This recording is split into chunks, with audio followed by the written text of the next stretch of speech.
All right, let's do this. Yo, Think This Podcast, episode 396. Obviously, still back in the closet. We won't be back in studio until probably the week of October 14th. Like I said, if you've been listening to the last few episodes, I've been doing closet episodes because my schedule has been absolutely nuts. All right. So, George has been doing a lot of traveling as well. So, we'll be back in studio, like I said, probably the week of October 14th. And we'll get back to the usual scheduled program like we usually do. I would appreciate everybody who likes, subscribe, share this podcast. I know I've been taking these week breaks, doing it every other week. But man, my work schedule has been nuts and I've been trying my best to, muster up the energy to do this. It's not easy doing this, especially for the the length of episodes, podcast episodes that we usually do. So, but I appreciate those who've been messaging me and stuff like that and still commenting and liking and subscribing and, all of the above. Hopefully, like I said, the week of October 14th, we will be back in studio. If something changes, God forbid, then you know what? It'll be just me in the closet until that changes. I appreciate, the homies over at K-Swiss, and I appreciate the homies over at Brooks. I'm pretty confident I know who sent over the Brooks box. We're not going to open those just yet on the podcast because we would like to be in studio so George and I can open those together. But I appreciate, K-Swiss and Brooks sending over those boxes. And we'll get to those when we get back in studio. Like I said, hopefully the week of October 14th. A lot of things to talk about today. I don't know how much time I'm going to actually spend on each topic because there is so much to talk about. Some of these topics may be, a few weeks back or whatnot since we haven't recorded, or they came out the week that I had already recorded and we haven't got to them yet, and I may have skipped a week. So there may be some discussions or stuff that you guys have maybe already heard on other podcasts or whatnot. I don't even know. You know what's crazy? I'll be honest with you. I don't even know if other podcasts are doing podcasts. I haven't really been looking too deep. Shout out to my dog, Matt. He's been sort of, chilling right now and getting back into podcasting and, with sneakers, he's been kind of doing his thing. And, obviously my first Kicks pod. And, shout out to him, man. He always shows love. And, we try to retweet whenever we come across his episodes, does great episodes, has great guests, so, shout out to the homies over, there's a lot of other homies that, been doing some other podcasts and they've been more consistent, as of late. And I'm glad, you know what I mean? Because I would like for new podcasts, over at 12 Hub, I would like more podcasts to get more consistent and whatnot. Obviously doing a sneaker podcast is dependent on sneaker topics and sneaker news. And if the interest in your main topic doesn't seem to exist as much as it did, over the past 10 years, it's really hard to muster up the energy to get on a podcast and talk about stuff. You know what I mean?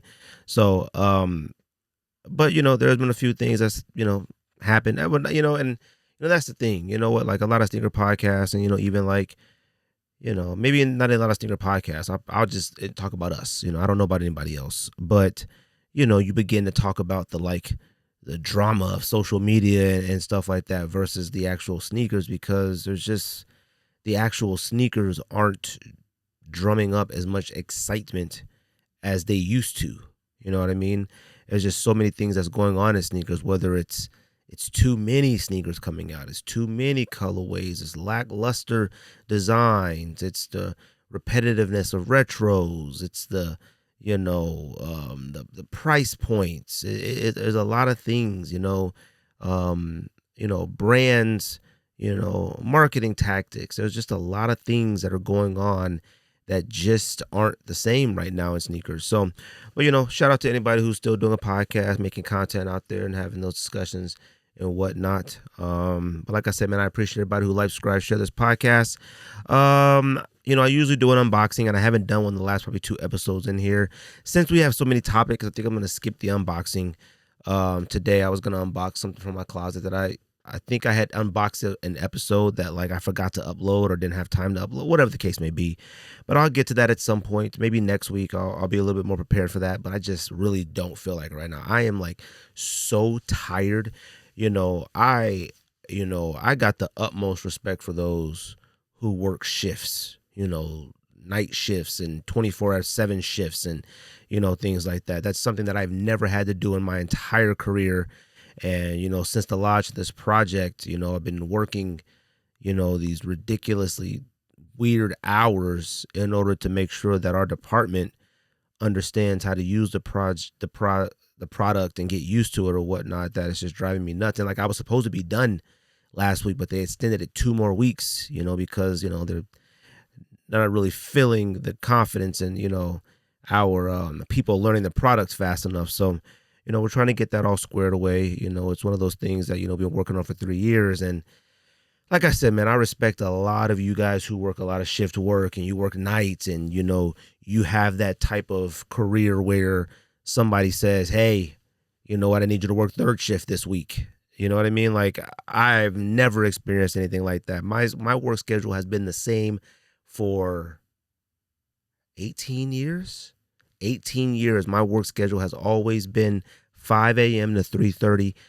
I have Mondays, I have Saturday, Sunday, and Mondays off. I have always had that for the last 18 years. And to do something different, especially at this age, is just tiring. And, it probably wouldn't be so bad if you didn't, I've had to have kids, or married or whatnot, because, I'm a very, very active father and, a very active husband. And, when you put maximum effort into that and you put maximum effort into work, you just get wore out. And things like a podcast and things like that just sort of get pushed to the wayside. You know what I mean? So, I'm not sitting there trying to, put my discussion or burns on you, but this podcast has consistently done an episode every single week for a really, really long time.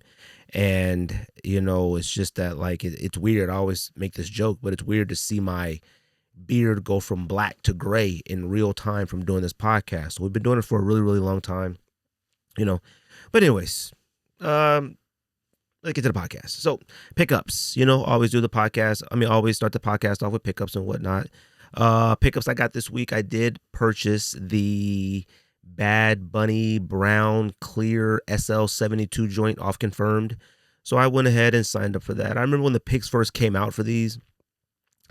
I love the color combination. You know what I mean? And the story behind it is that, like, it's a representation of, like, his time with Adidas. So I remember he had the 3 joints. I can't remember what the model's called, but he had the 3 joints, the brown, the pink, and the light blue that had the Velcro strap. Gosh, I can't remember what that model's called. I have some above my head.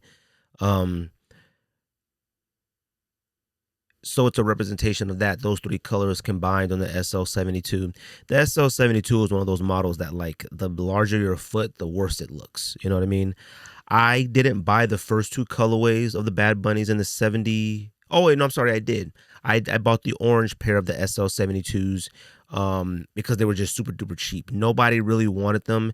And what happened was, when I went to Kith in New York, to go watch my nephew play, shout out to Zay, we went to Kith and I saw them on the shelves and I go, oh yeah, these are much more better in person than they look online. So that's what I'm kind of hoping for when I get this brown pink. Oh man, I'm sorry, I'm yawning. I'm telling you guys, I am on fumes right now. You know what? It's just man stuff. You know what I mean? Like, it's like you got to work, you got family, and then you got to find time to get to the gym so you don't die early. It's a lot, So anyways, but yeah, hopefully when those come in, them joints is fire. I had to buy them off Adidas because there are certain sneakers to where when you're, like, on the fence about, you got to buy them from the major brands. And when I mean the major brands, I mean, like, from the actual brand, like Puma, Adidas, Nike, Reebok. You got to buy them from the brands because they'll allow you to return them. You know what I mean? You buy them from your Foot Lockers or your Shoe Palaces and all that. Maybe they do. I don't know. I just don't know the return policy on certain sneakers like that, on special releases and stuff like that. And I don't want to take that risk. I know if I buy it from Adidas, I can return it to an Adidas store, one of my local stores, outlets, and return that joint and get my money back if I'm not feeling it. So that's what I'm kind of just waiting to see what them joints look like. I don't know anybody else who bought a pair, typically, when it's something that comes out that a lot of people like, I get tons of text messages or DMs or, something like, you cop. Did you see the link? Did you see the raffle? Did you see it? I didn't get any of that, so, but we'll see, and, if it's one of them joints to where, like, I notice they're sitting places, then I may return them so I could pay for them for cheaper. So that's just the way it is. All right. So let's talk about releases. I'm going to talk about the releases that kind of came out. They're like last week into this week, sort of thing. I know some of the ones that I may mention right now came out this past Saturday or whatnot, but there just really isn't a lot of major sneaker releases, that I've noticed this month. So I think there's a couple of collabs coming out, like some patterns and stuff like that, but I think that's a little bit later this month. So I'm just going to go over just a few. Obviously, I do want to talk about the Nike Air Jordan 5 Tokyo. Look, I don't see anybody wearing their Lightning 4s. Now, I don't know if they're too different. I think the Tokyo 5s may be a little bit darker than Lightning 4s, but nobody's going to argue which model was better. The Jordan 4 is better. Jeez Louise. The Jordan 4 is better than the Tokyo 5. Period. I mean, than the Jordan 5. Period. I don't know if there's anybody who would argue that, against that. You know what I mean? So if you don't wear your Lightning 4s, I really don't see when or why you would wear your Tokyo 5s.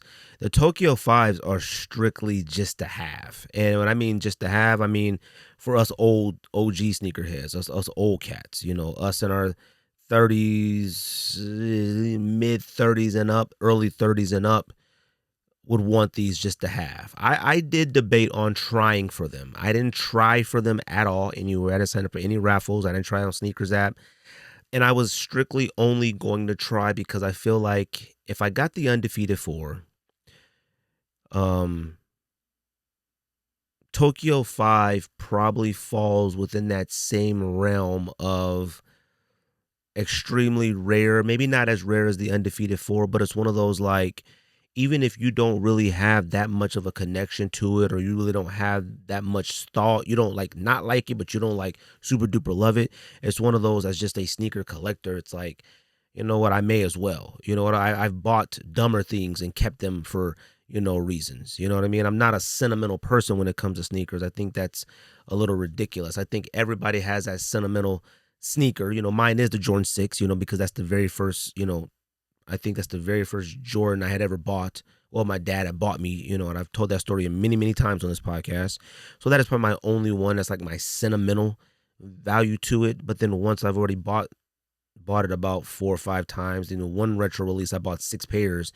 That sentimental feeling towards it fades away. You know what I mean? It's like if they come out with it again, I can't still be sitting on that fence of, yo, my dad bought that for me. That was literally almost, God, that was about 30 years ago, 35 years ago. You know what I mean? So it's like, hey, I've already sufficed for my sentimental aspect of it with the Jordan 6s, the black infrared Jordan 6s that I got. I'm good with it. There's no need for me to revisit that sentimental aspect of it. Tokyo 5s, Undefeated 4s, it was just a time in sneakers. It's like, if they ever release the mags, the Back to the Future mag joints, I'm not going to sit there and say I'm not going to try for those. But it will fall under the same guise of like an Undefeated 4 or a Tokyo 5, you maybe even run it back to some bins, some bin Jordan collection, maybe even a couple Dorenbeckers here and there. There's a few sneakers that as a collector, you go, I gotta have it. I think a lot of people may have felt that way about like South Beach 8 LeBrons or Big Bang LeBrons or Galaxies, that pack. There are some sneakers out there to where you feel as a sneakerhead and a collector, you go, maybe I should have got them. Tokyo 5s, I don't fault anybody who wanted Tokyo 5s. I don't fault anybody who thinks those are grails. They're not grails. A grail is something that, we've had this discussion on this podcast, no joke, probably about 8-9 years ago, maybe even more. Maybe once a year, the question about grails comes up. To me, a grail has to be something that you legit had an opportunity to get. I don't remember how Tokyo 5s released at all. They may have released in just Tokyo. I think they only released in Tokyo when they opened up the Jordan brand store out there, whatever the case may be. People calling Yeezy 2s and Yeezy 1s grails, I'm okay with that because I had Yeezy 2s, I had Platinums, but we all legit had a shot at them. I'm not talking about numbers. I'm talking about how they were released. Some of our local stores out here had Yeezy 1s and Yeezy 2s. I got Yeezy 2s off sneakers. Well, it wasn't sneakers at the time, Nike, Twitter, whatever that process was. And me and George drove to California and I picked them up, from the Nike in LA. You know what I mean?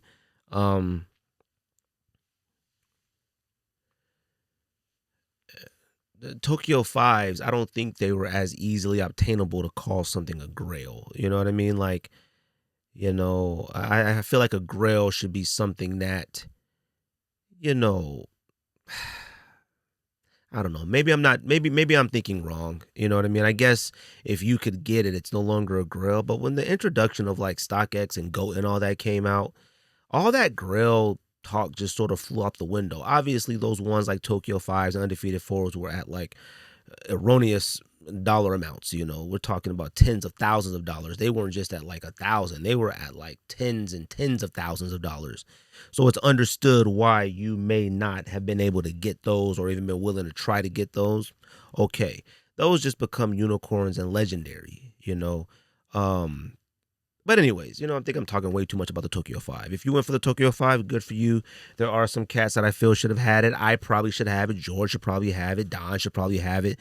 There are some of us who probably should have it. You know what I mean? But it would be strictly just to have. You know what I mean? Also, like I said, the Adidas Adizero SL72, the Bad Bunny brown clear pink joint came out. We'll see. You know what I mean? I like the shoe a lot. I like the color combination, but we'll see. You know what I mean?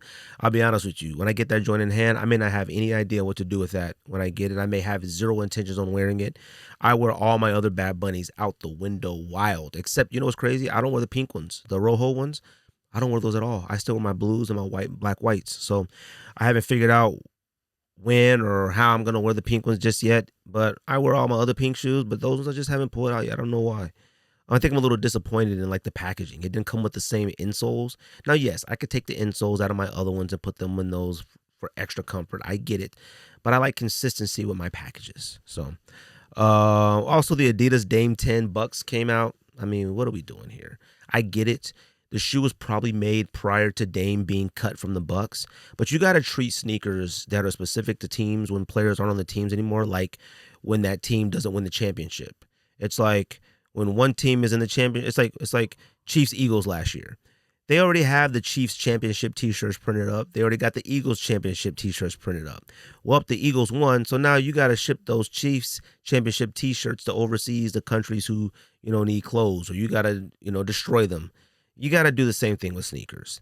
If you got a Dame Lillard Bucks sneaker, you got to get rid of it, or you got to donate them joints to the less fortunate. Sorry, there's just no reason to come out with a Dame Lillard Bucks sneaker anymore. I get it. You probably made it ahead of time. You probably made, an exorbitant amount of them. I get it, but he's back on the Blazers now, so you got to get rid of those. But God bless. And then the last one I got on here is the Converse Shy 001 pack. I think it's like the clay color, the light blue, and the black that are coming out this week. Let me tell you something. I had zero intentions on buying one of these. One, I'm not a huge fan of his game, and I'm not a huge fan of the Thunder. And when I say I'm not a huge fan of the Thunder is because it's like, it's mainly I'm just being a hater, to be honest with you, because they did every single thing right. They did exactly what you're supposed to do. You're supposed to draft. You're supposed to develop. You're supposed to build. They did all that. But it's something about them being so young that just makes you go, what? And I think what it does is it doesn't necessarily make you mad at them. It makes you frustrated with like all the other teams. It's like all the teams that like, they get the veterans and the veterans are moving. And it's like you still have these connective ties to the veterans, like your KDs and your DeMar DeRozans and, and some of the other vets that move around, from spot to spot, your LeBrons, your Currys, you still want to see them rack up those championships and stuff like that. And at the same time, you look at their teams and you go, how on earth do you not have a Jalen Williams? How do the Clippers get rid of a SGA? How do you do that? You know what I mean? It's like, how? which then leads me to hate on SGA. SGA is top 3-5 in the NBA. It's without a question. Like, even though I may be a hater, I'm not a fool. The sneaker itself, I didn't think much of it. But this past weekend, and I'm going to talk about Heated Soul, which is a local sneaker event that happens out here at least twice a year here. I saw a cat wearing the SGAs, and I went,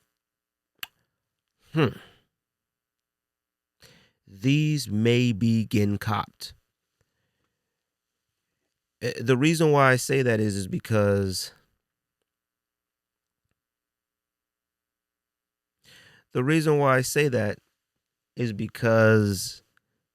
it was the shape of the shoe, it was the color of the shoe, and it was how it actually looked with jeans.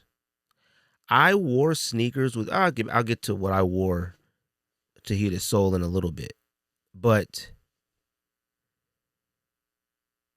the SGA, the Converse SGA 001, Shy 1, whatever you want to call it, could possibly be the most underrated sneaker of the year until you see it in hand and get it. And I think I'm going to try for a pair. 1, 2, the price point is good. Do I think it's better than the Ja? I don't think it's better than the Ja 3, but I think it may be more wearable than the Ja 3. And I'm saying that strictly based off of I saw this cat wearing it at a sneaker event.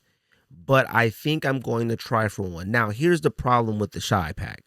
They're all solid colors, okay? They're monochromatic. The pack that comes out this week or the end of this week is all like a clay, sort of like a pinkish clay color. The other is a light blue, sky blue, and the other is black. I wouldn't know which one I should get. I'm thinking I should try probably for the clay one. The light blue one is probably the best, but the black is probably the safest. You know what I mean? I think the black pair is definitely the safest to cop. I think the blue pair is the best, but I think the Mojave, I think it's Mojave clay or just clay. I'm just going to call it clay. I think it may be the one that I would personally be able to work with a lot more than the other ones. So I don't know. We'll have to see. But them joints, I thought them joints was clean. And I think that's all we got this week. Not a whole lot. Like I said, I don't want to stick to releases too long, but you know, we got a good few releases this week, and it was good that at least, you know, one of these I copped, and you know, one of these are legendary, and Tokyo 5 is, you know, one that I copped. The Dames, you know, God bless, and then the Shies. I mean, I'm telling you, you gotta see them in person, and you'll go, okay, I can see the thought behind this. Okay. Like I said, I appreciate everybody who likes, subscribe, share this podcast. Got a lot to talk about today. And like I said, I'm not going to spend too much time on each topic. I'm going to give my opinions on some of these. Some I may spend a little bit longer on, some I may not. I don't know. But, you know, the first thing I do want to do is give a shout out to Heated Soul. Heated Soul is a sneaker event that's out here in Arizona that happens at least twice a year, usually once around February-ish, and then once like towards mid-year, maybe one at the end of the year. So maybe 2 or 3 times a year. And, you know, shout out to them cats. You know, I know some of them cats. I'm not going to say I know them personally, but I know them, you know enough that we know each other by name and we say, what up? You know, I don't know any of their last names or nothing like that. And I don't know where they live at, and, you know, but, you know, I just appreciate them, you know, every year doing their best to put something on for Arizona. Now, Heated Soul has been happening, since, gosh, I would probably say probably when we started this podcast. I would probably say Heated Soul's been going on since like 2011, 2012. It's been going on a long time. And you can definitely,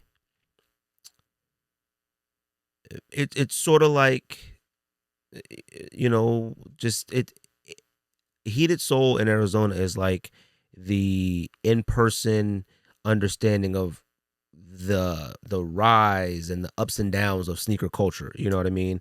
Heated Soul out here used to be crazy. It used to be an event. It used to be packed. It used to be vendors. It used to be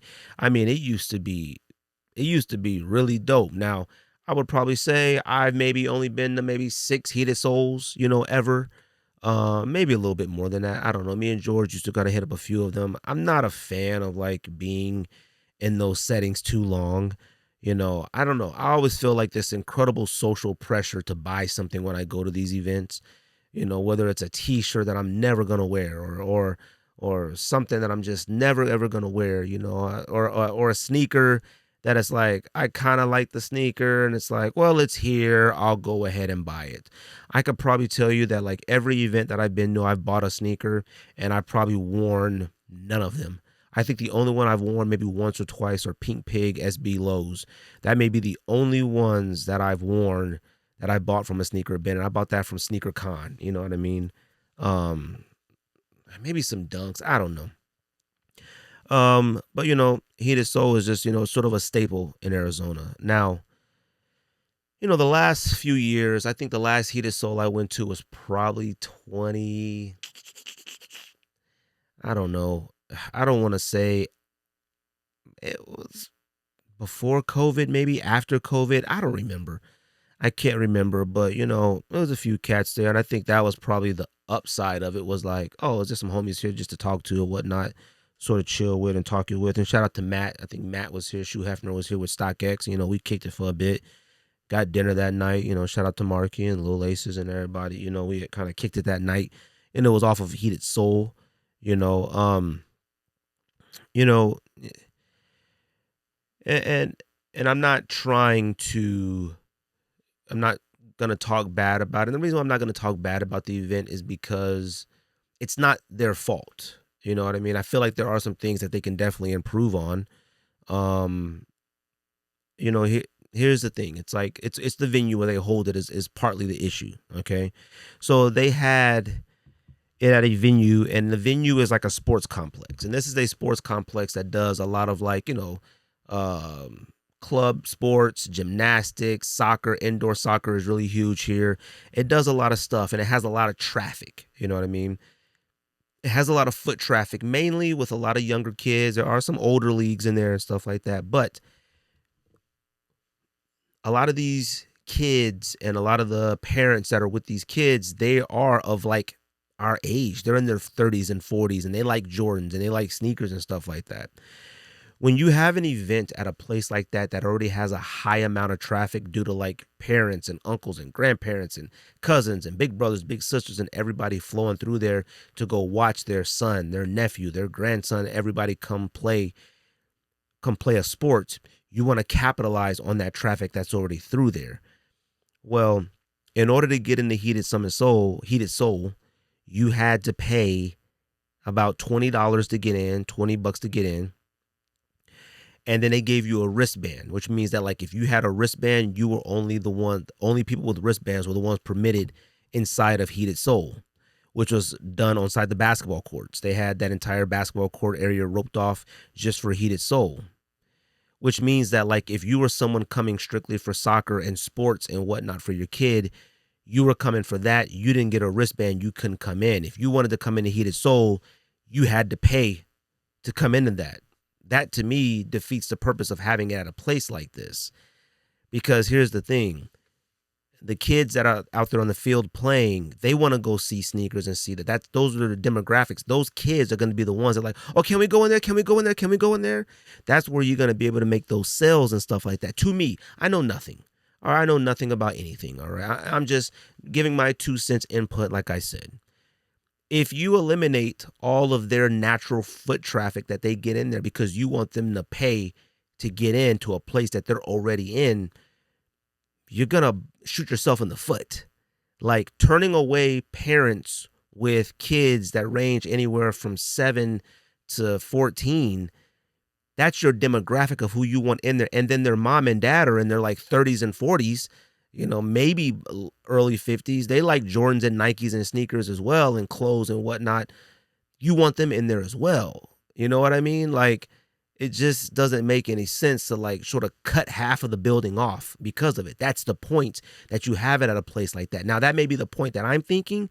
The reason they may have it there maybe just be for cost, it's cheaper, whatever the case may be. I don't know, but I don't like that.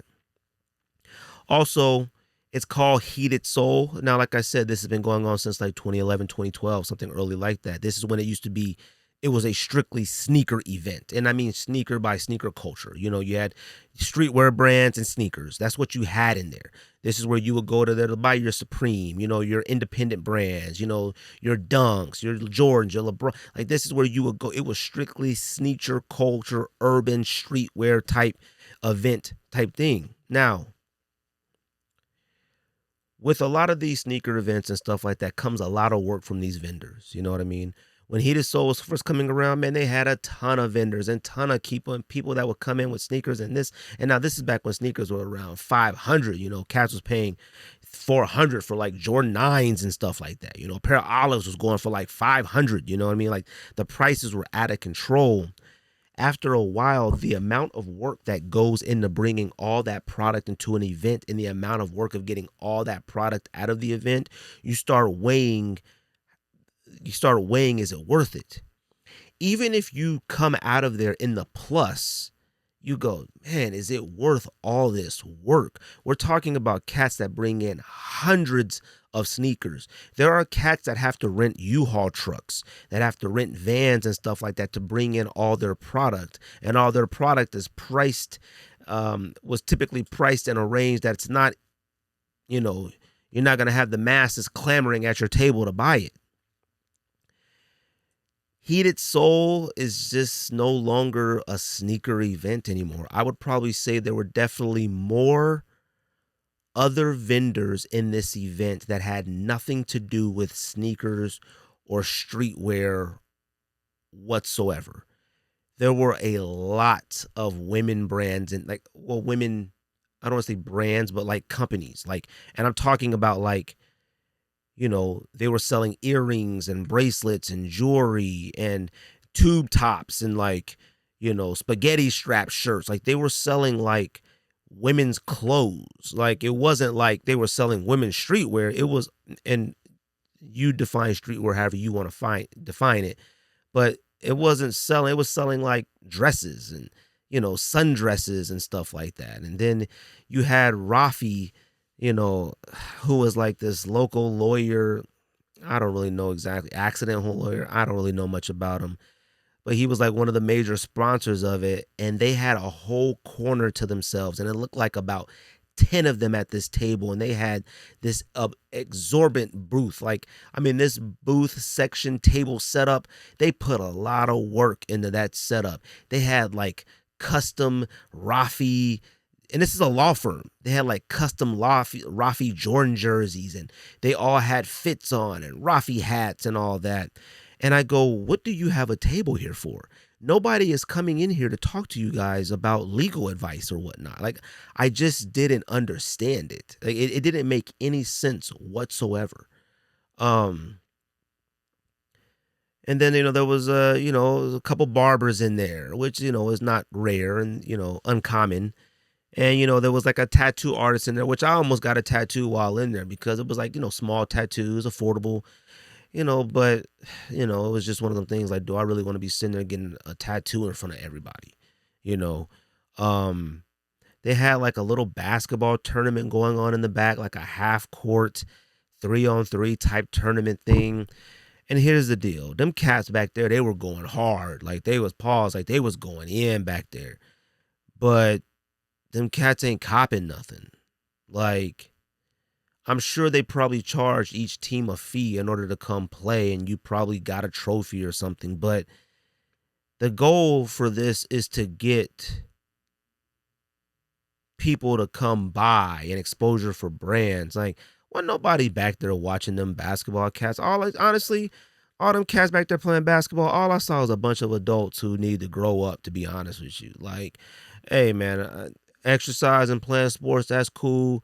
But them cats was going hard. Like, it's like you would have thought they was at a G League tryout. They had fits, they had custom shirts, they had matching gear, and I'm going, do y'all get, hey man, God bless, man. And then you walk around and it's just small, and it's just, you know, people selling cupcakes and people selling candy and, People trying to, let you know that they do restorations. Buddy, no. We do soul swaps. There was one table there. I mean, it was definitely the best table in the house, and it was all SB dunks. And I was really close to making some purchases. The only issue that I had with the purchases is that you're gonna have a really hard time selling to somebody like me who knows that, like, I can get that cheaper somewhere else, or I'm just not willing to pay for that. Like, there are some SB dunks that are legendary, but here's the thing: am I gonna wear it today? No, I would have definitely wore it 8 years ago, 10 years ago. I would have. They were priced reasonable. And when I say reasonable, I do want to say that lightly because they were used and they weren't like used, they were used. All right. And I go, man, 280 for a size 10 Gibson, that's a steal. But this joint is filthy. Like, and I don't mean filthy to the point to where like I can't wear it. You know what I mean? But I go, now if this joint was 180, I probably would have copped. But 280 for like essentially like a pre-beater. You know what I mean? It ain't beat, but it's like a pre-beater. It's on its way. You know what I mean? But anyways, but like I said, they were catching their selling a lot of vintage stuff, a lot of, t-shirts, vintage t-shirts and hats. I noticed a lot of cats in there selling fake vintage, stuff that they screen print and make, and they look like they roughed it up a little bit. You know what I mean? Trying to, make it look a certain way. There were a lot of beaters in there. And let me tell you something. Cats need to start putting forth effort in cleaning these beaters before you start trying to go to a sneaker event selling them. Nothing wrong with selling pre-owned used sneakers, but you're selling beaters now. Just because your beater is in a rare colorway, don't make it value. Don't mean you should get a high amount of dollars for it. I seen somebody selling like it was a Jordan 4, one of the metallic ones. Had like the metallic red pieces. That joint was beat, and I think they still wanted 200. Just because you don't see the metallic reds that often out there, we haven't seen them in a while, doesn't mean you could ask, a high dollar amount. That joint is a beater. That joint, to be honest with you, honestly, it should have been $40. It should have been $40 or free. That's how beat it was.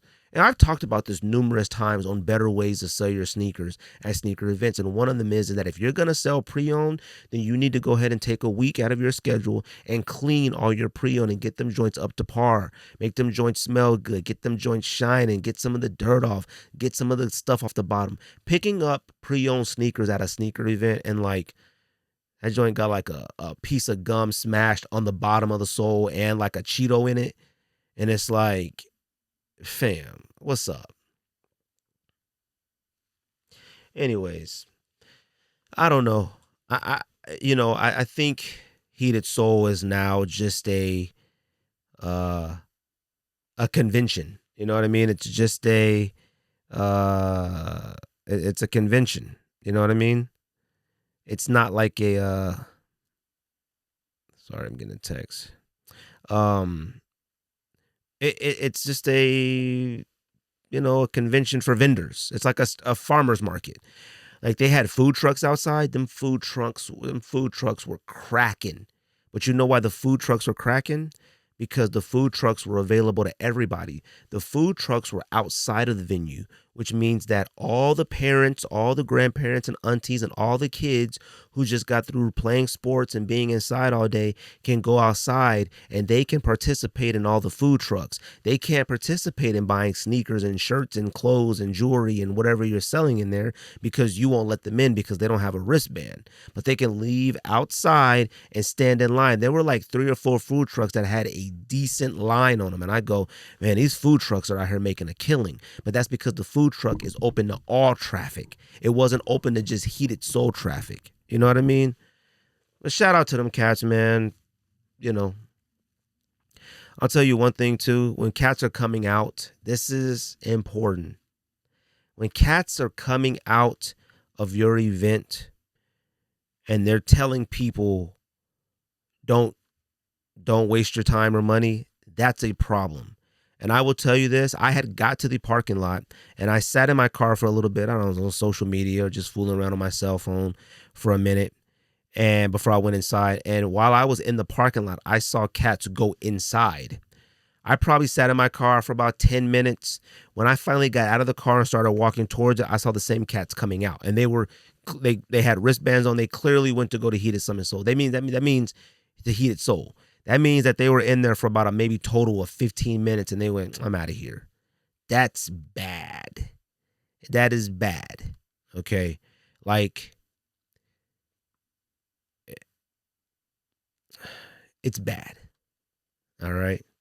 But you know what? I want them cats to keep going. I just want them to improve. I do not want to see it at Avondale Sports Complex anymore unless you're going to open it up to every single person that's in that building. And you got to be inviting. You should have had, and maybe they did, I didn't see it. You should have had people that were part of your team walking up and down where all those parents, all those uncles, all those grandparents, all those cousins and brothers and sisters were sitting there watching kids play sport. Like, hey, when you guys done with your game, yo, come check out Heated Soul. We got some t-shirts, we got clothes, we got candy, we got venues, we got jewelry, we got a lot of stuff. If you're interested, come check it out. Anyways, but shout out to them cats, man. So let's talk about Adidas and Puma. I think this story came out just a little while ago. Not a little while ago, but probably a few weeks ago. Obviously we're just getting to it, recording this week. But, some numbers and projection on like how Puma has been doing had came out, which then brought up the conversation, which must have been some sort of discussions, which I'm not sure if this is still going to happen or if it's even under discussion anymore, that like Adidas and Puma may be merging. Now, here's the deal with this, right?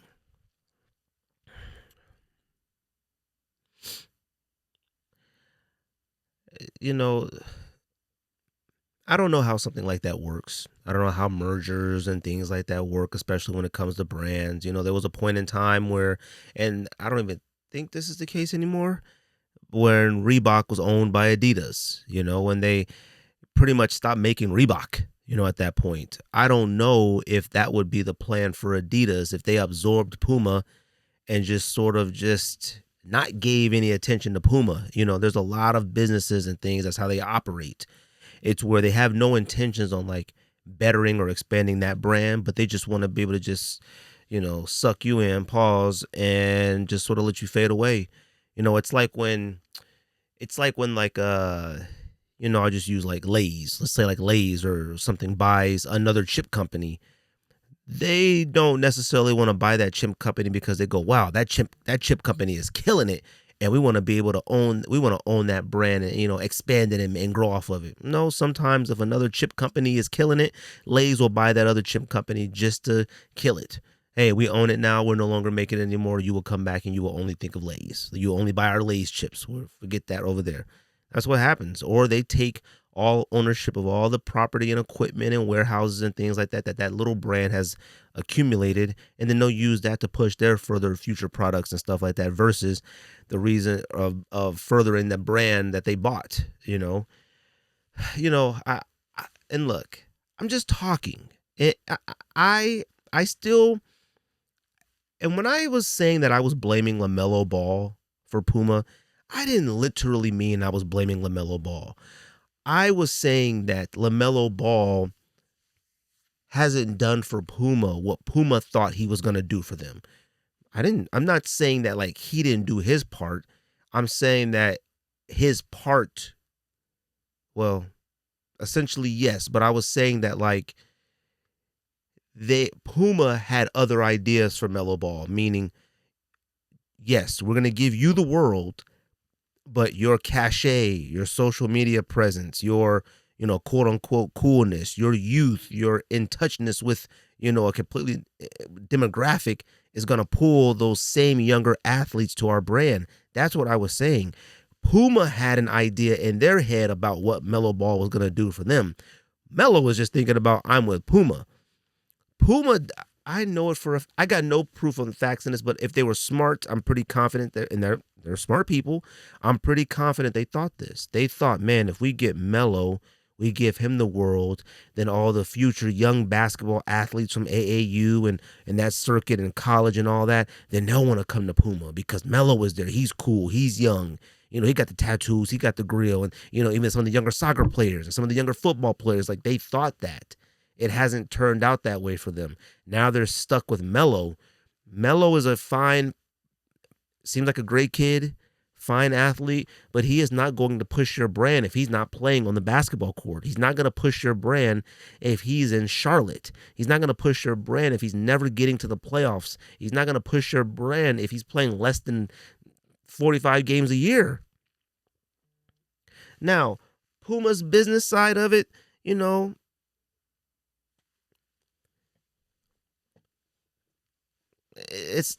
I couldn't tell you another Puma athlete. I know Pulisic for soccer.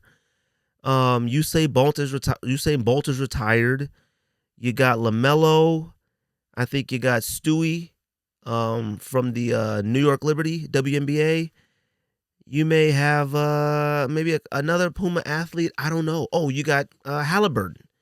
These aren't strong enough athletes to push a brand like Puma. They just aren't. Sorry, it just isn't. My kid plays soccer. There is not my kid has worn New Balance cleats before. Not one time has he ever bought any Pumas or looked at any Pumas or tried any Pumas cleats for soccer. I don't even know if Puma makes football cleats. I don't know if they have football athletes. No one knows. So I don't really know what the point of this is. Cats were like, oh, maybe we get a Puma Adidas collaboration. Let me tell you something. If I made a top 10 list of things that I never want to see in my entire life, a Puma Adidas collaboration would definitely fall in that top 10 list.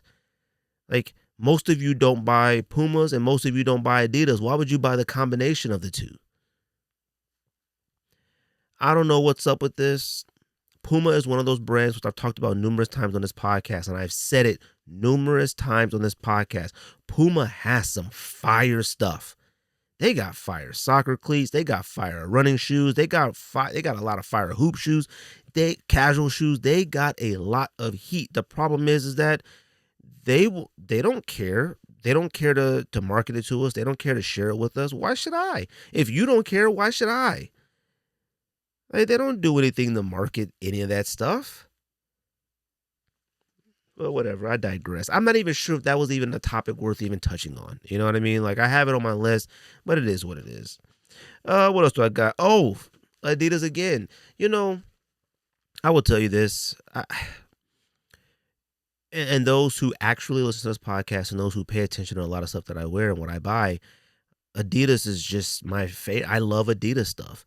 Adidas fits my lifestyle as of right now perfectly. I'm a casual sneaker wearer. That's not to say that Nike and other brands don't have anything that falls under that category that I could wear. I just don't.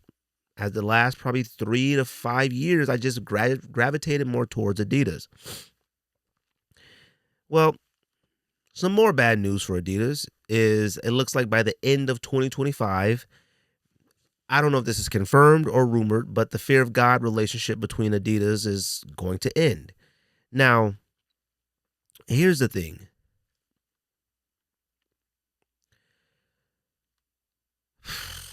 Adidas and the Fear of God relationship just never got off to the right foot. It just never did. When it originally came out about that partnership going to start up, it was like, oh, wow, that's cool.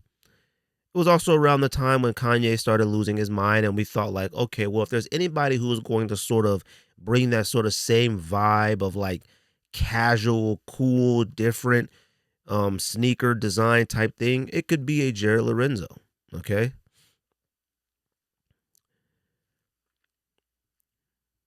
It took forever. That's a Sandlot reference. Forever for that collaboration partnership to even hit the market for us to even see anything, let alone buy it. Just see something, what it looks like, what it's gonna look like, what's the possibility of what it looks like. It took forever. It took so long, everyone thought the partnership had already ended. People didn't believe it was coming. And then when it finally came out, nobody wanted it. Nobody.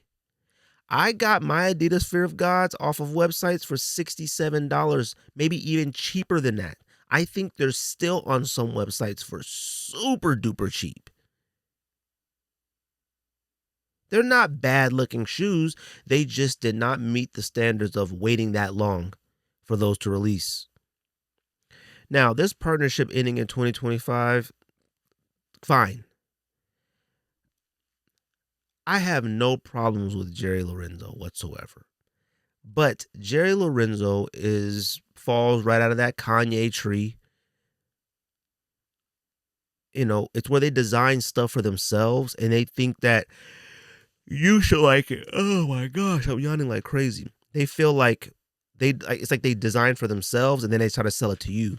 Not everybody on a daily basis wants to wear baggy pajama loungewear type oversized type stuff. The one thing that and I wear essentials. I like Fear of God. I like essentials. I have no problem with it. The thing about it that I've always hated is that like you got to guess what size you're going to wear. Like you legit do. I wear a medium in everything. Don't even think about buying it. I got to buy a small because it's so oversized. It's so big. It's so niche. His color palette is the same. It's just earth tones and blah. Jerry Lorenzo thinks he's a better designer than he actually is. He's just making like pajamas, essentially. Essential.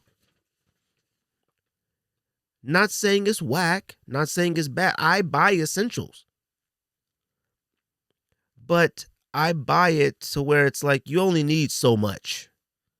You know, it's like every year I'll buy a hoodie. I may buy a pair of shorts and maybe a t-shirt. Every year I'll buy one. And that's all I need. I don't need 3 t-shirts. I don't need sweats. I don't need a jacket. You don't need all that. That partnership with Adidas was just doomed from the get-go. Especially when they made it like Fear of God Athletics, like he was over the basketball. I've only seen one basketball I'm not going to count University of Miami. I'm not going to count Indiana, the schools who are Adidas schools who had like a little bit of a Fear of God type nights or whatnot. What's his name that plays for the Lakers with the Shamar Moore braids? Gabe Vincent. Oh, awful. He's the only person I've seen in the NBA wearing Fear of God basketball sneakers, and he's awful. So he's not the greatest of like, this is who I want to see wearing my basketball brand. I hope this partnership ends. I'm not one of those people that are like, maybe Fear of God to go back to Nike. Just forget it. Go ahead and stick to essentials and Fear of God and do your own thing. I need you to get, who am I? I'm nobody. But I would like to see more design in Fear of God and more design in Essential and more, different things. Every single thing is the exact same, just with a little bit different font or, an additional print on this side or, a couple more letters or the same letters just abbreviated differently. It's not hidden off. All right. So I don't know. We'll see how that goes. What else we got here? Travis Scott. Now, I don't remember the event that he was at, but it was like some event where he was sitting on a panel. And I think they were asking him questions about Nike and the future and whatnot or what he wants or something. And Travis Scott said that he would like a building at Nike and essentially a place for apparel and design, like his own athletes to be like under sort of like the Travis Scott branch of Nike.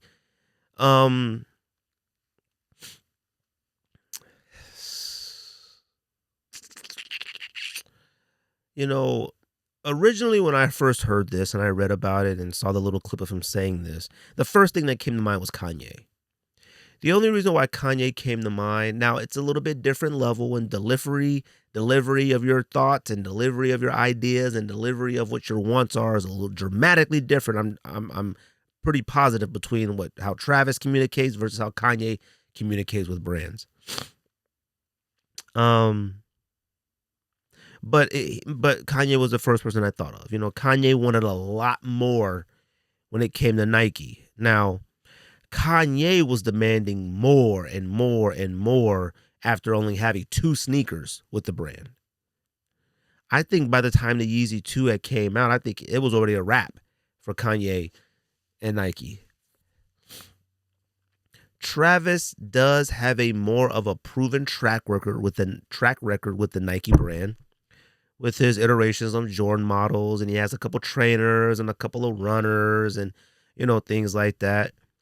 I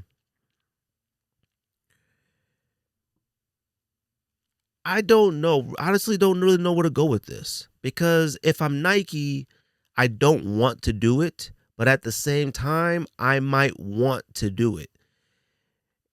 I honestly, and this is just me personally, you guys thinking whatever you want to think, I just kind of feel like the Travis Scott, man, I am yawning. I told you I am tired. I just kind of feel like the Travis Scott Jordan Nike thing has sort of come to a I don't want to say a end, but it's like a dead end. It's like no. Sorry, not a dead end, like a crossroads. It's like, do we keep doing the same thing, just switching colors, or do we finally switch it up? And Travis himself musically just isn't cracking off like he was when he first started this whole project with Jordan Brand and Nike. His music, last album, maybe last 2 albums, and I'm thinking of like Jack Boys and whatever the last album he had, it ain't cracking off like it used to. And if your Travis Scott music ain't cracking off, your Travis Scott sneakers aren't gonna crack off like they used to. There was a moment in time where you didn't see people wearing Travis Scott sneakers a lot of time. It was a few people that were wearing them. Now, I can't go a day without seeing somebody with a Travis Scott sneaker. Now, whether that sneaker is authentic or not, I don't know.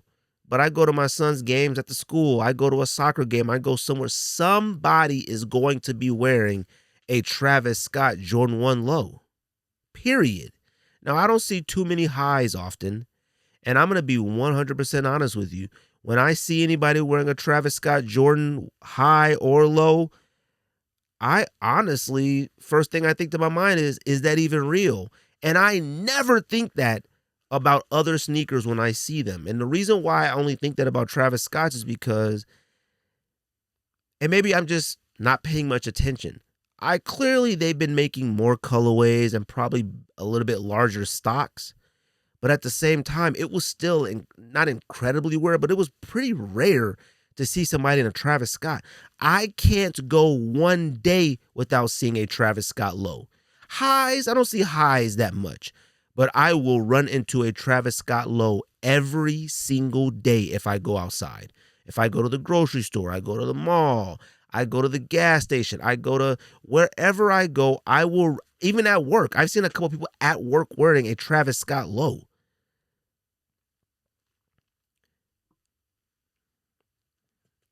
Now, like I said, has Travis Scott earned enough cachet with Nike and Jordan Brand to where they go, all right, we're going to open up a Travis Scott sector, have athletes sign under your stuff, and you start designing stuff? I don't know, maybe.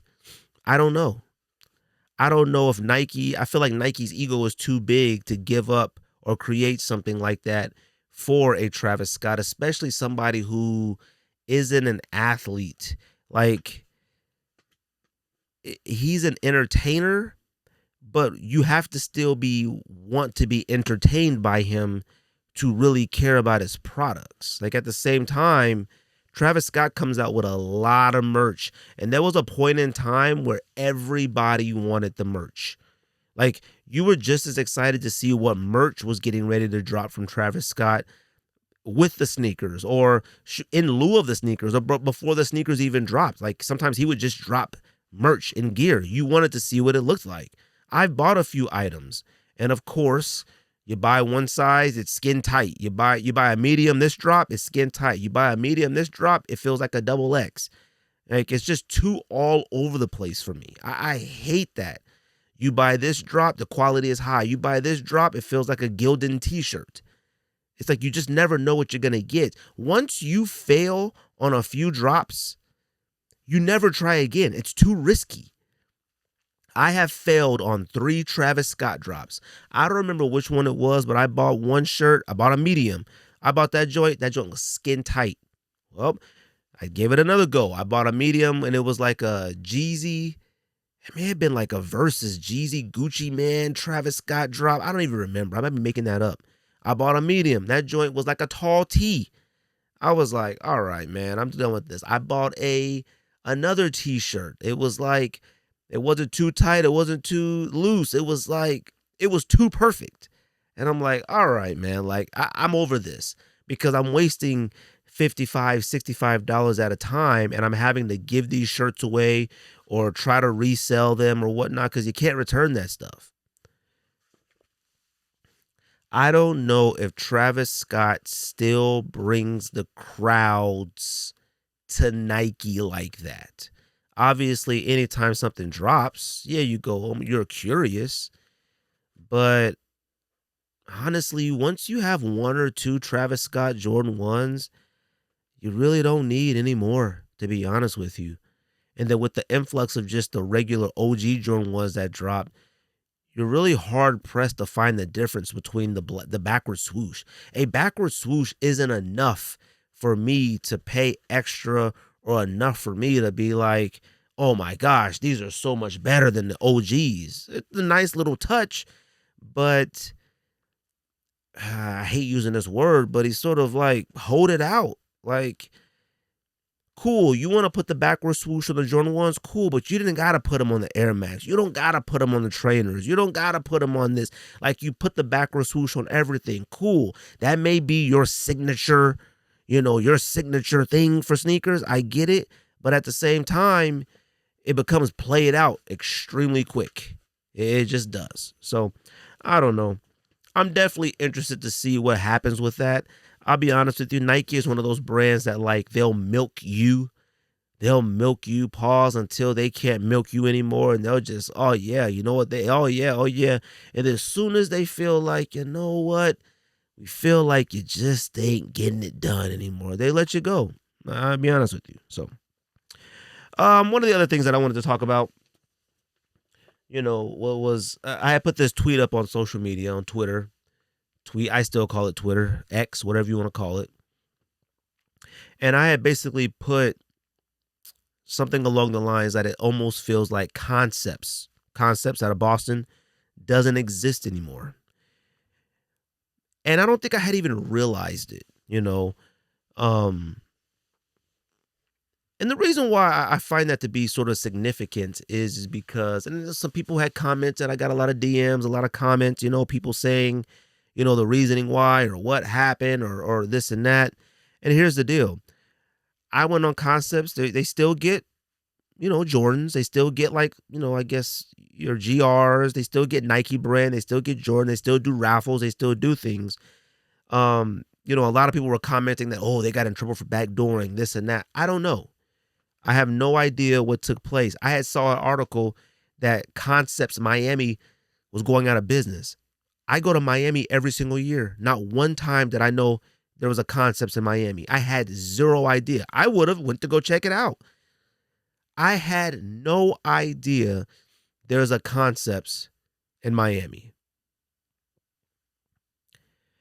The reason why I bring up Concepts, is because Concepts at one point, and maybe still to this day, I'm not going to sit there and tell you I don't still have them number one, was number one in collaboration models and themes and sneakers of all time. They still may be there.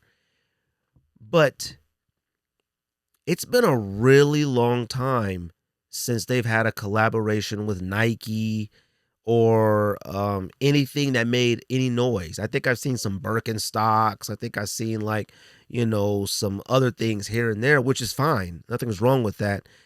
But your staple has always been Concepts and New Balance, Concepts and some Asics, not a lot of Asics, but they've had a few Asics, Concepts, and Nike, especially Nike SB. We're not getting any of that anymore. There hasn't been anything in probably the last 2 to 3 years. The last thing they came out with was like the Jimi Hendrix sort of hippie Air Max pack that had like 3 models.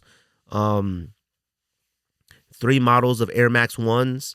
One was velvet, one was like bandana, jean, denim, something like that. Now, if somebody asked me today and said, what do you rank Concepts as far as collaborations all time? I would still have Concepts as number one. Even though Kith seems to just be, cranking them out, there's a lot of Kith collaborations that in theory sound good or look good or feel good, but at the same time, I really don't want them that much. Kith has sort of hung its hat really heavy on, as of late, Asics, not as of late, the last, 3 to 5 years, Asics, a little scattering of New Balances here and there, Clarks, and like Adidas, okay?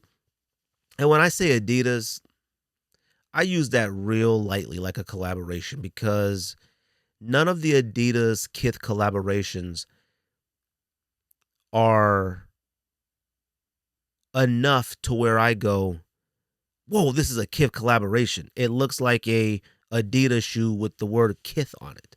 It doesn't look like Kith really had anything to do with this. Concepts. Concepts has some of the greatest New Balances of all time in history. Concepts, I would argue the Lobster blue, red is a top 5, top 3 dunk all time. I think I always have them in the top 3, top 5 all time. Anytime we do any collaboration list, dunk list, SB, whatever the list we do, you can argue that. You can argue the same thing, like I said, for New Balance. Concepts is a staple with Nike SB. I mean, they have about 5 alone that you can argue top 10, top 20 all time. They have at least 2 or 3, 4, 5 that you can argue the greatest of all time. Your Blue Lobsters, your red, your purple, you got your Statue of Liberties, your When Pigs Fly, you got your Christmas. There's a lot of SB dunks where you go, man, Concepts was just killing it. And there was something that you could count on every single year. Now, I don't know, maybe they got something on the horizon, but with the way sneaker news drops and sneaker leaks and sneaker rumors and sneakers, I haven't seen a leak, a rumor, a thought, a rendering, a Concepts. I haven't seen anything coming from Concepts in a long, long time. Now, I've tried to get Dion back on the podcast before.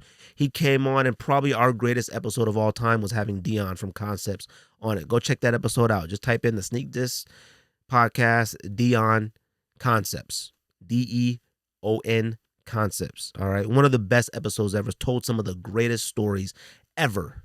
Okay. Try to get him on again. Send him an email. That's how we communicate. He's hooked us up with a few things here and there before.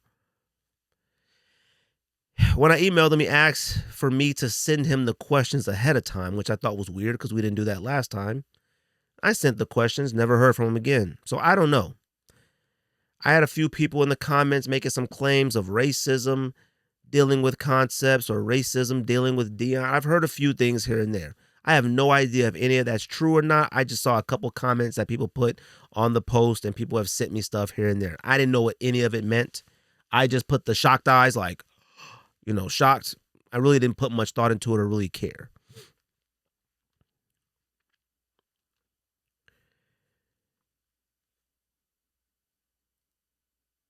Like I said, even though it seems like they've been on quite the hiatus, or shoot, dang near don't even exist anymore, they're probably still number one. But that's how big of an impact and how important Concepts is into the sneaker community. And I wish they would come back. I wish they would say something. I'm going to reach out to Dion one more time just to try to get him on the podcast again, to have a conversation, to see what's going on, to see if there's anything that he wants to talk about. I feel like even his presence online has sort of faded away a little bit. For all I know, Dion may not even be with Concepts anymore. And I'm not trying to push this, Concepts hiatus or disappearance or fall from grace, anything on Dion's front porch.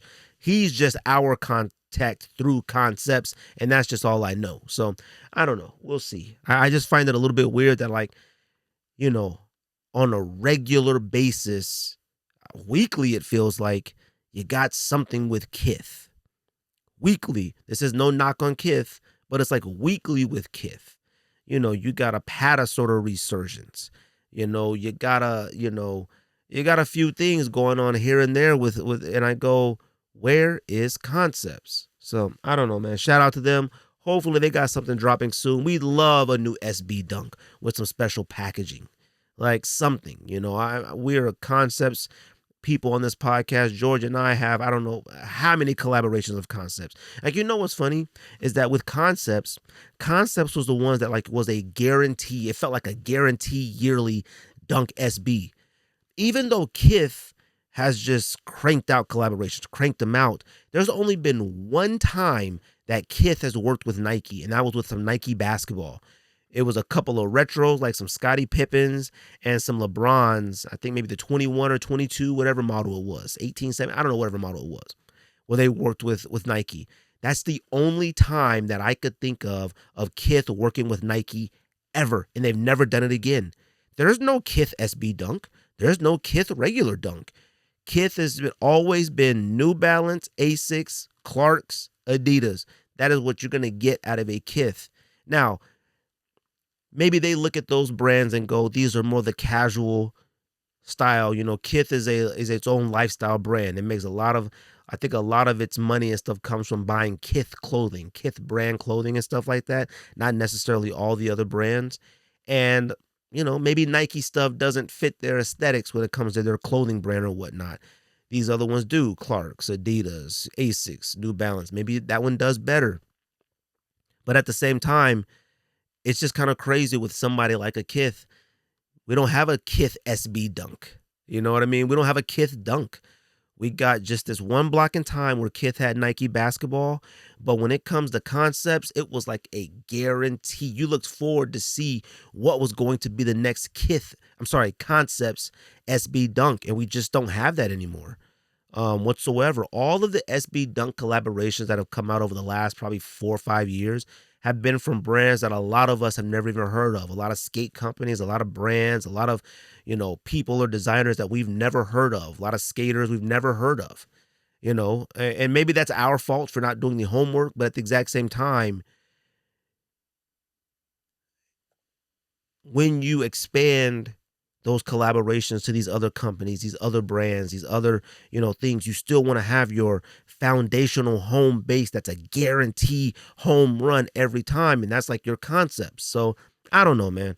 Shout out to them, man. Hopefully that we could get something from them. Hopefully Dion can come back on the podcast, have a conversation with us, tell us what's been going on, what's on the horizon, or tell us if there's anything that isn't going to come. So I don't know.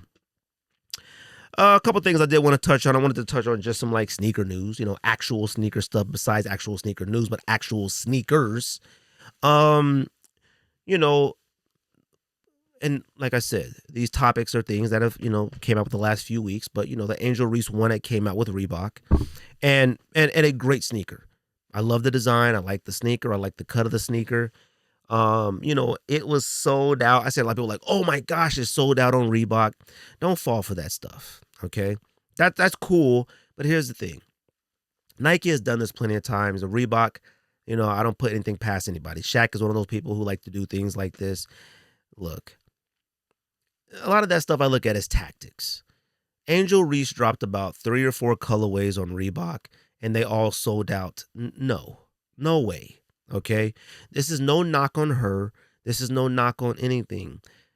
Reebok has dropped a few things that have been okay. Some of them kind of fire over the last few years and nobody put any movement towards them. This Angel Reese sneaker is okay. It's nice. It's okay. But there is no way. And let me go back for a second. It's a lot of people that think like, oh my God, it's gone off of Reebok. Just go right down the street to your local Dick's Sporting Goods. It's right there. Plenty of sizes. Just go right down the street. Open up a different website. A lot of people be on sneakers and they be like, oh my God, the Diamond Turf sold out. Just hop in your car and go to your local shoe palace and go buy a pair. Like, this doesn't mean everybody wanted them. Oh my God, Diamond Turfs are back. Oh my God, Reebok is back. No, just go to your local sports shop and go buy them. They're sitting there on the shelves in full size runs in all colors. So like, chill out with that thought process. And let me tell you something with these Angel Reese's, all right? And I did an episode on this podcast and I still stand by it. I feel like Angel Reese is somebody who was just disrespected way too much on social media in the public eye. But at the same time, I'm a huge WNBA fan, and no joke, to me, this has been the worst season by far for the WNBA. Not because of basketball, not because of the game. It's because of the personalities that are tied to the WNBA right now. And I don't want to sit here and bring some male toxic masculinity or talk bad about them because they're their own people and this is their own league and whatnot. But at the same time, I see Angel Reese almost like dissing her team, like trashing them, like talking junk in the media. And I go, hold on now. Just because you've been playing okay, don't give you the right to start talking crazy about your team like that. I don't like that. Caitlin Clark, the Indiana Fever are in the WNBA finals without her. And I love that because you're putting too much stock in people and not the game. The game has gotten incredibly better. It's gotten way more entertaining, and I've been watching for the last 25 years, however long it's been on. I've been watching since the very first game aired on TV.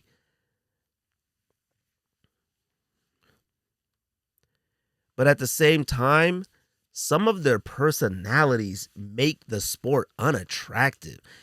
Podcasting and talking crazy, saying weird stuff sometimes. I just, and that's maybe just a me thing, okay? There are some athletes, like I love Asia Wilson. She does her job every single night, and she's just cool. Her personality is perfect. Her demeanor is perfect. I just love her. She's exactly what I want to see out of my WNBA players. Her, I'll even give you, Sabrina often. I'll give you Stewie. There's a lot of athletes, Fee from the Lynx. Like, there are a lot of athletes. Bonner, like, there's a lot of athletes in the WNBA that I like. Their Paige Beckers, I like their attitude. I like their personalities. I like their hard work and drive, and that's it. I'm not sitting here saying they can't have any extra personality, but that extra personality and stuff, when you're trying to attract people to you, it's just off-putting sometimes. I don't need to hear Angel Reese in her second year talk down on her team, especially when she does, unfortunately, go out there and miss about 15 layups a game. It's like, you could average 30 and 20 every game if you stop missing layups. Do not talk bad about it, because then it goes, all right, chill out. You're just opening the door for more problems. All right? I'm just giving my 2 cents. Like, I don't want to get too deep into this. I don't even want nobody like, dang, Greg said women can't. No. I'm just saying, just like with the men, just like in any other sports, once you develop a certain personality type, people are either going to love it and gravitate towards it, or they're going to look at you a certain way. Caitlin Clark right now, I'm sorry. And if I got to be the first one to say, Paige Beckers is better than Caitlin Clark. Period.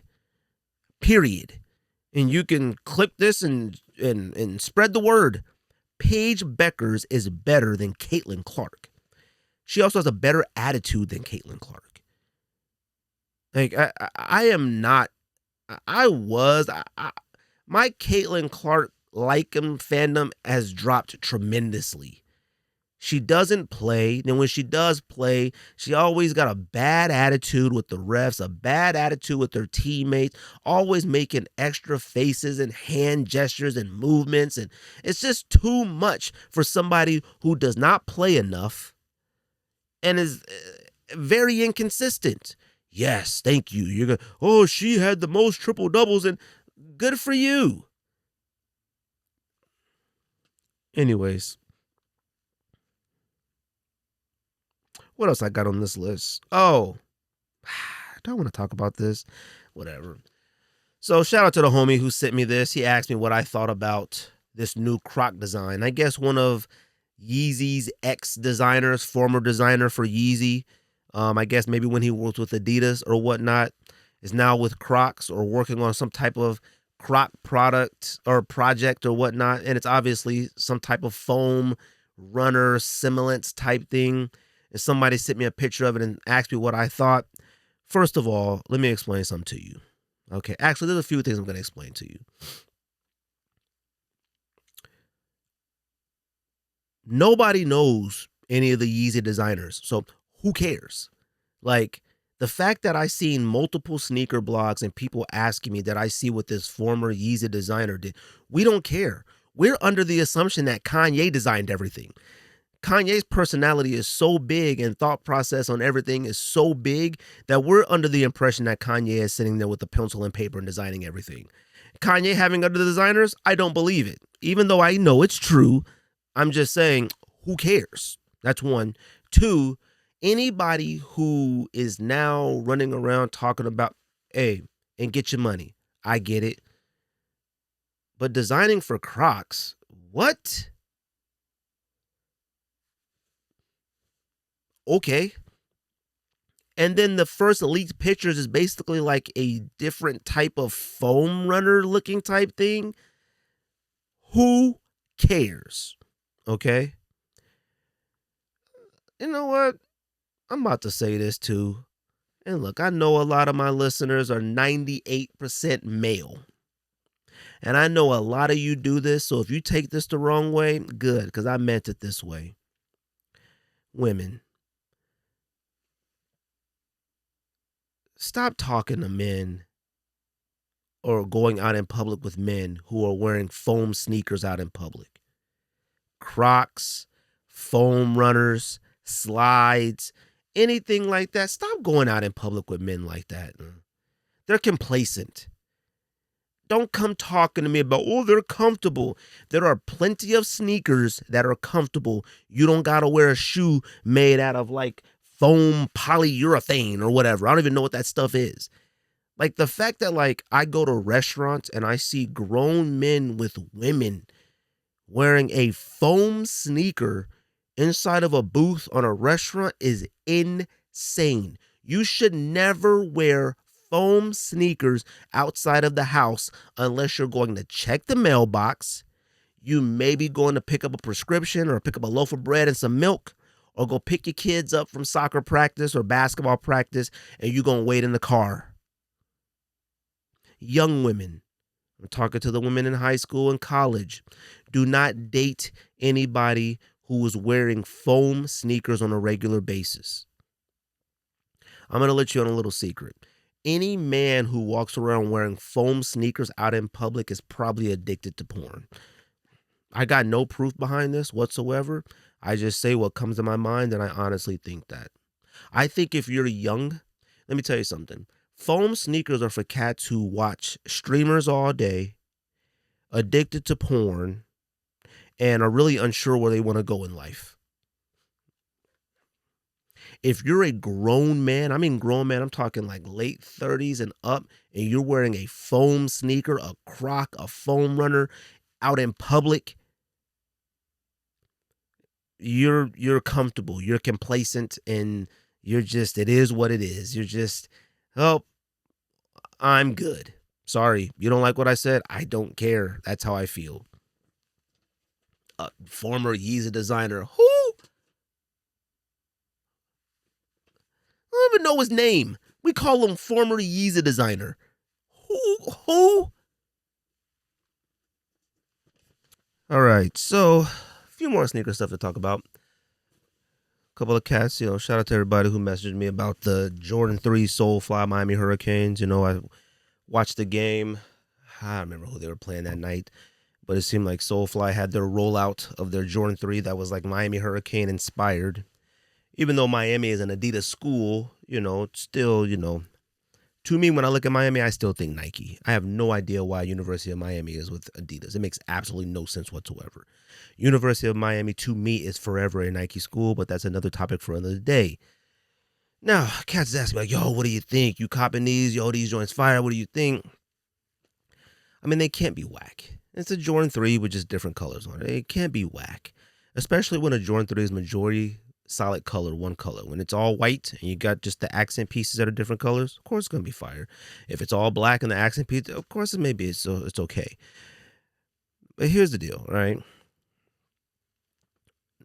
I don't wear my white cement 3s. Why would I wear these? And a lot of people that are like, oh, I'm a fan of Miami. That's cool. But and I know a lot of the cats I follow who are fans of like the University of Miami, I've never seen them wear one piece of University of Miami clothing ever. Like ever. I can't see myself. And actually, I'm not going to say I can't see myself because I still buy a lot of stupid stuff. But something so specific, especially when it's a Florida-based company, and clearly the theme is representation of the Miami Hurricanes. And, they gave pairs to like Andre Johnson, I think Willis McGahee, a lot of former University of Miami athletes. I feel like it's one of those sneakers that yes, I could find a green shirt or orange shirt or something to wear, but I feel like I have to wear it with Miami Hurricane clothing. The problem is that you're going to have to try to find, you're going to have to go look for that Miami Hurricane clothing that's your Hollister or your American Eagle. You can't buy the Adidas. You can't wear, you can if you want to, but you would go to the Adidas website and find Miami Hurricane clothing that's all Adidas wearing the Solefly 3s. Like I said, I can't see myself buying these because I don't wear the white cement 3s. You know what I mean? So I don't know. Shoe is fine. I think if you are a fan of those, you should cop. But also, if you're a fan, then I should see you in more Miami gear every once in a while. That's just to me, but I don't know.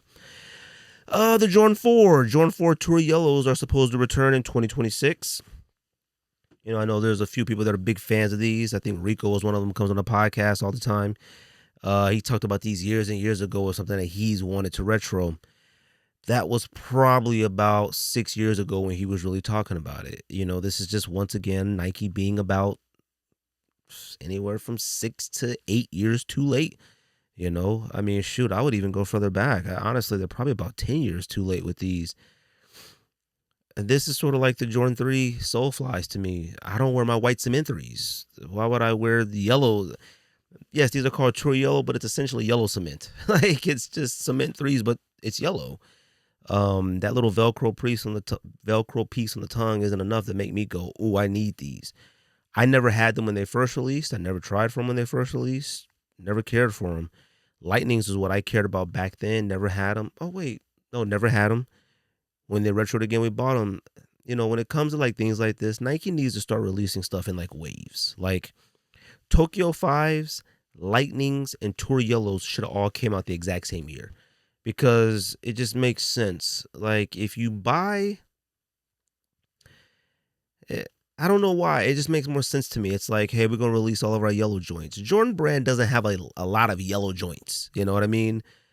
But if you go start bringing back some of these joints, Tour Yellows, Tokyo 5s, and Lightning 4 should all come out in the exact same year. One first quarter, one second quarter, one fourth, one third, whatever you want to do, and drop it that way. That just makes more sense to me. Am I going to try for the Tour Yellow 4s? Absolutely not. I don't wear my white cement 4s. That doesn't mean that Tour Yellow 4s are whack. It's just, they borderline on that. If you've been collecting a long time, you may want a pair. They borderline on that. I just, and I'll be honest with you, I remember when they released, I feel like they released, I don't know. I can't remember fully when they released.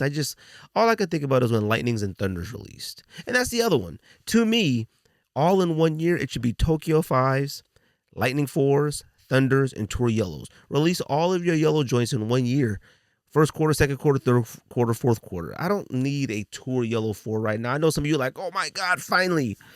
Bruh, finally. These came out. Gosh, when did Tour Yellow 4s I don't even remember. I could look it up right now, but anyways. And then a couple other things I want to talk about today. I saw last night. Was it last night or maybe the night before? This Jordan 11 pack. I guess it's like the anniversary of the Jordan 11 or something like that. I don't know. And they're releasing 9 sneakers. 8 of them are going to come out before 2025 ends, and then one more the first half of 2026. Look, it's one of the worst packs I've ever seen in my entire life, and that's no joke. This is what they are. The Rare Air, which, I'll tell you which one I think is the best out of all these. Rare Air, it's blue patent leather around it. Jordan has been releasing like these Rare Air sort of pack sneakers all year. They had the 4, they had the 3. Then there's an Inner Beast. It's a Halloween sneaker, all black with a glow in the dark bottom, which is only for kids, which I'm okay with. A Pearl, it's like an all white, probably has some sort of iridescence color or tint to it, but it's a women's sneaker. Mojave, it's like a all purple Jordan 11 suede. It's supposed to be part of a city pack, and this all purple suede one is supposed to represent Vegas. All right, H-Town. It's a Houston one. It's tan and blue. Supposedly, this represents Houston in some way. And then there's a 285 Atlanta. A white one is sort of like a tie-dye type thing to it. It's 99% all white.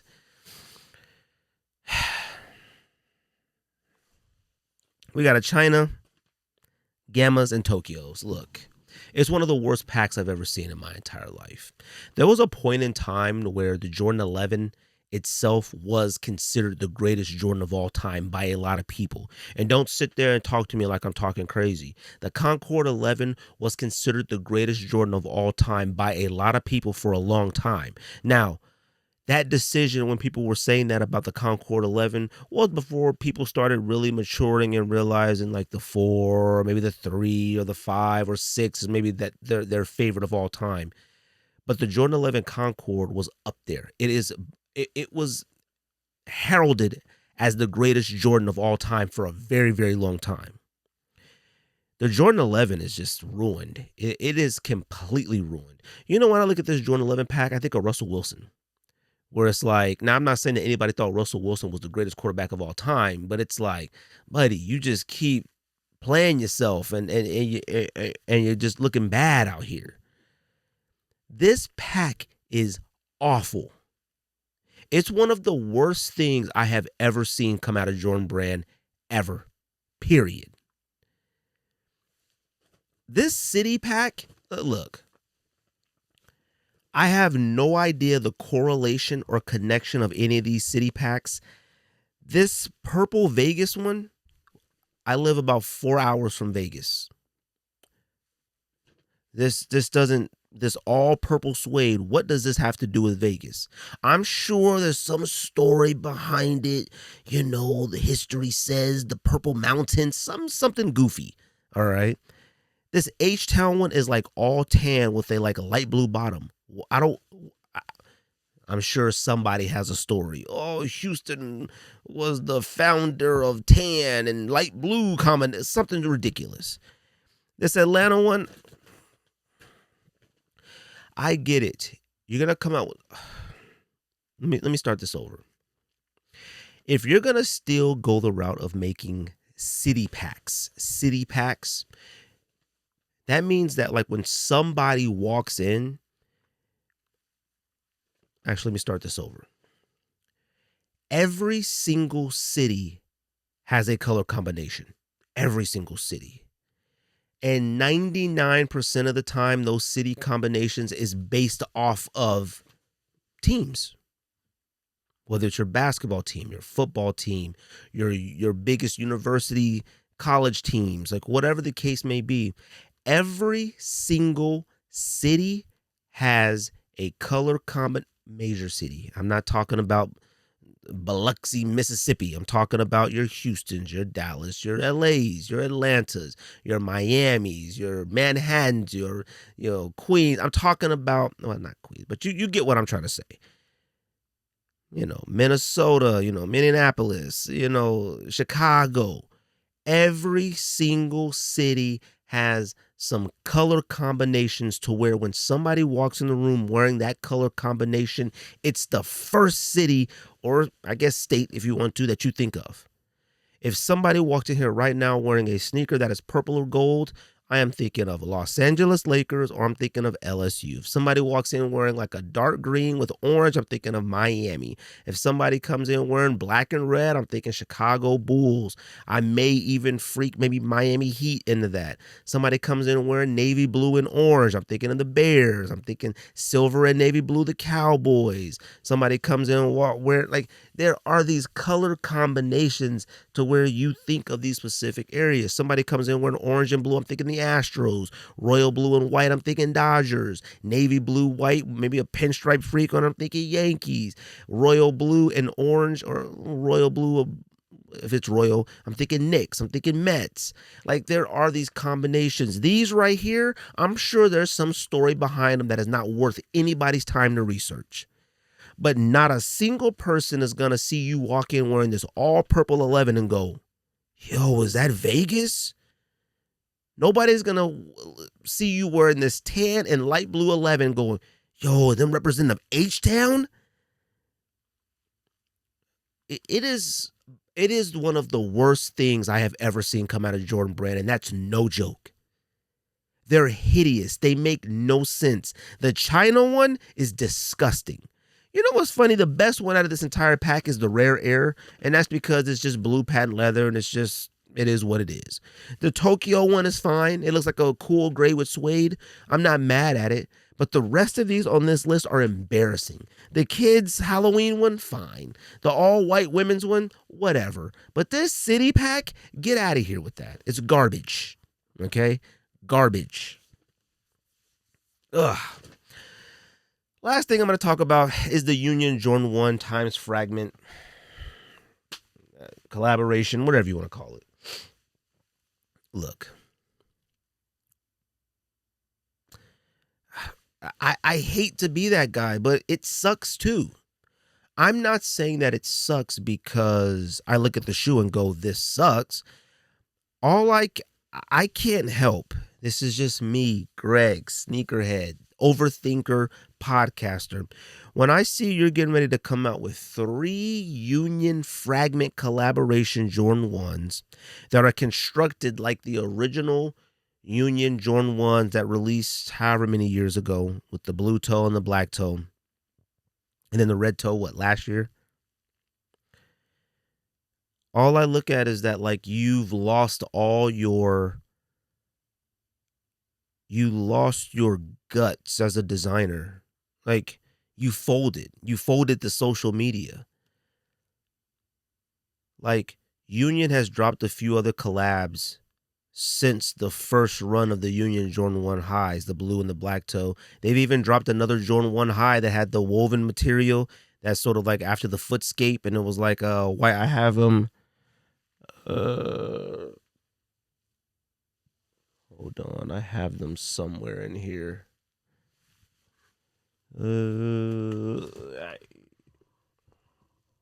Oh, they're way down there, deep below. I'm not getting those.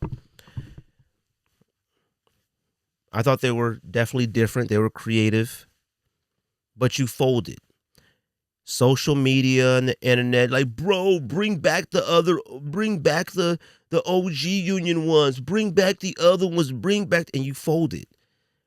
Once you fold to social media and internet pressure when it comes to your designs as a brand and your collaboration opportunities, I don't really care to see what else you got going on. You folded. These are so unnecessary. The OG black toe, the OG blue toe, and then the red one that came out last year, and then the footscape, that's enough. You don't need any more. I don't care who asks for it. I don't care who begs for it, who needs it. No. Like, if you were going to do this, you should have just came out with all 6 of these, all of them at one time, and then never do them again. I lose a lot of respect for designers who just fold to social media pressure, where you let the internet tells you that your stuff sucks so bad that the only thing that you can do well is something that you've done in the past. I hate that. And I've probably been a person who's said that before to brands and stuff as well. But once you fold to the pressure of, oh man, they're not feeling what we just did, we got to go back and redo what we did and add a little twist to it by adding fragment to it. Stop, man. You're going to lose like I said, you just lose your guts and nerve as a designer. I don't look at you the same way as a designer. I go, oh, nah, whatever. You come out with something afterwards, it's going to always be compared to the past. And if you don't got the guts to stand on what you got, I will tell you this. I'm a Meunier, even though it's overdone and overworked, I respect them sticking to their guns with their color palette, sticking to their guns with their story, and sticking to their guns with their materials. They just ride it out and stick to what they're going to do. You know, they started out a way and they're still that way. When it comes to these other brands, they were creative. And then they hit a home run. And that home run is like a grand slam, knock it out of the park. And the masses freaking love it and worship it and put it at high regards as one of the greatest of all time. And then you design something afterwards and they go, nah, you should retro the last thing you did. Nah, you should have just did what you did but made it a gray toe or whatever. Oh, you should retro it and make it. And then you fold. You lose all your designer guts, because then when you go back to the drawing board to design, to collaborate, to think and all that, you can't get out of your mind that like, oh, they're probably going to hate this. And all they're going to say is that we want what you've done in the past. If you can't dig deep within yourself to come up with something new and try to restore that feeling that they got with your previous design because they loved it so much, then you may as well wrap up your collaborations and your design aspect. Just wrap it up, because you're going to be stuck in this loop forever. That's that Sandlot reference again. Forever. Designers, design again. Think again. Be innovative again. Sit down with a piece of paper and a pencil and draw and erase and draw and erase and draw and erase. Get back to that. Because like I said, if you fold to the internet, to the pressures of what the internet is saying and what podcasts are saying and what this person is saying and what they're doing and they didn't like it and the resale price is low and everybody's calling it bricks and all of that, and you just go, oh, let's just retro what we've done in the past. Everyone seemed to love that, but let's like flip the colors a little bit. You're done. You're cooked. To me. And I'm nobody. I think that's all I got today. I'm tired. Sorry about all the yawning and stuff like that. I'm going to try to get another episode out this week, potentially, but I did want to just give you guys something to think about, talk about, listen to during your job, your commute, whatever you guys have got going on through the rest of the week. Everybody, make sure you continue to like, subscribe, share this podcast. Like I said, me and George will be back in the studio full force, hopefully the week of October 14th. Until then, that's a sneak diss.